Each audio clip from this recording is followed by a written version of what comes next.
కోల్కతాలో ఒక స్టోరీ జరిగింది అనమాట. లైక్ ఒక అమ్మాయి ఉంటుంది, రియల్ ఇన్సిడెంట్. అమ్మాయి ఏంటంటే నార్మల్గా అంటే బీటెక్ కంప్లీట్ అయిపోయింది అండ్ జాబ్ సర్చింగ్ చేస్తుంది. అండ్ డిఫరెంట్ పోర్టల్స్ ఉంటాయి కదా, ఇప్పుడు నౌకరీ కానీ లింక్డ్ఇన్ కానీ చాలా పోర్టల్స్ ఉంటాయి. ఈ పోర్టల్స్ వల్ల ఏంటంటే రిజ్యూమ్ అప్లోడ్ చేసింది. కోల్కతా నుంచి ఒక కాల్ వచ్చింది, సంథింగ్ ఏదో కంపెనీ ఉంది, సో వాళ్ళకి నీకు జాబ్ ఆపర్చునిటీ వచ్చేసింది, మీరు ఇక్కడికి వచ్చేసి మీరు జాయిన్ అవ్వచ్చు అన్నారు. ప్యాకేజ్ వచ్చేసరికి like more than 6 lakhs plus అని చెప్పారు. నెక్స్ట్ డే నుంచి మీరు జాయిన్ అయిపోవచ్చు అనేది ఆఫర్ లెటర్ వచ్చేసింది. నెక్స్ట్ డే ఈమె వెళ్ళడానికి రెడీగా ఉందన్నమాట. బట్ అప్పుడు ఒక సిచ్యువేషన్ వచ్చింది అనమాట.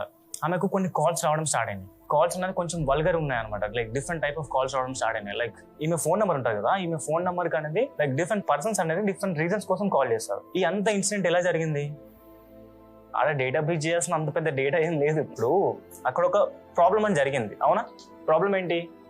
అమ్మాయికి అనేది డిఫరెంట్ టైప్ ఆఫ్ కాల్స్ వస్తున్నాయి డిఫరెంట్ పర్సన్ నుంచి, అది డిఫరెంట్ వేలో. ఎగ్జాక్ట్లీ. సో వాళ్ళు ఏం చేస్తారు, నార్మల్ ఎవరైతే friends are someone person అనమాట, అంటే స్టిల్ ఇప్పటికి కూడా ఐడెంటిఫై చేయలేదు.